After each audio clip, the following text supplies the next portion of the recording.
MNS information کے پیارے دوستو، السلام علیکم ورحمۃ اللہ وبرکاتہ۔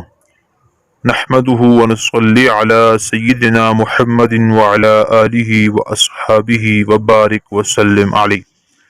امید ہے بہنوں، بھائیوں، دوستوں، محترم سامعین، خواتین و حضرات، آپ اللہ کے فضل و کرم سے ٹھیک ہوں گے۔ اللہ تعالیٰ آپ کو سلامت رکھے۔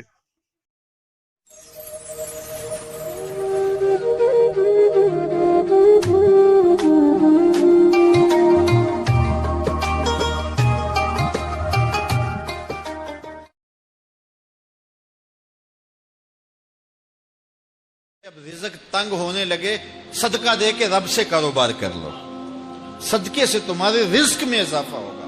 یہ رب کا وعدہ ہے اور اللہ کے وعدے جھوٹے نہیں ہو سکتے۔ رزق کی برکت کا ایک اور بہت بڑا ذریعہ النکاح ہے۔ فرمایا اگر تم نکاح کرو گے، تم فقیر ہو وہ تمہیں غنی کر دے گا۔ لوگ کہتے ہیں بچہ پیروں پہ کھڑا ہو لے تو پھر نکاح کریں گے۔ اللہ کہتا ہے تم نکاح کرو، ہم پیروں پہ کھڑا کر دیں گے۔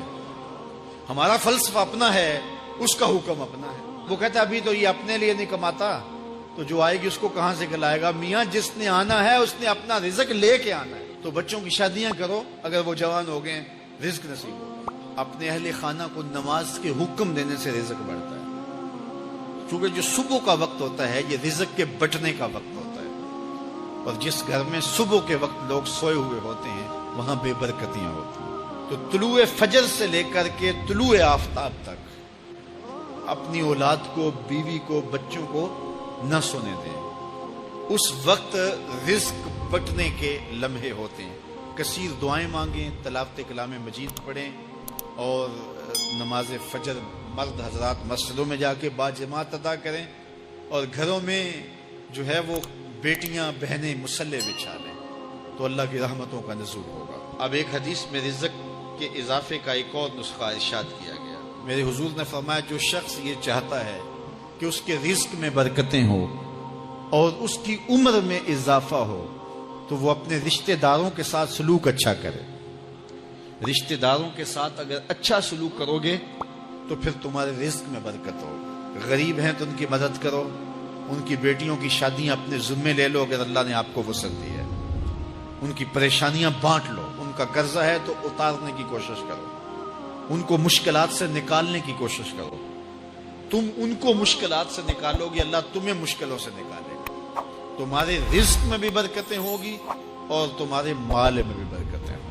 فرمایا بہتر صدقہ وہ ہے جو ناراض غریب رشتہ دار کو دیا جائے۔ اگر وہ پھنس گیا ہے، مجبور ہے، ناراض ہے، تو اس کو اگر دیں گے تمہارا نفس اس میں شامل نہیں ہوگا، تو یہ افضل صدقہ ہے جو ہر صورت میں قبول ہی قبول ہے۔ رزق کے اضافے کا ایک اور سبب الاحسان الی الضعفاء، جو کمزور لوگ ہیں ان کے ساتھ اس نے سلوک کرنا۔ الانفاق علی طلبۃ العلم، طالب علموں پہ خرچ کرنا، یہ بھی رزق میں اضافے کا سبب اور ذریعہ ہے۔ وہ حضرت بابا فرید نے کہا نا، چھٹا رکن دین کا روٹی ہے۔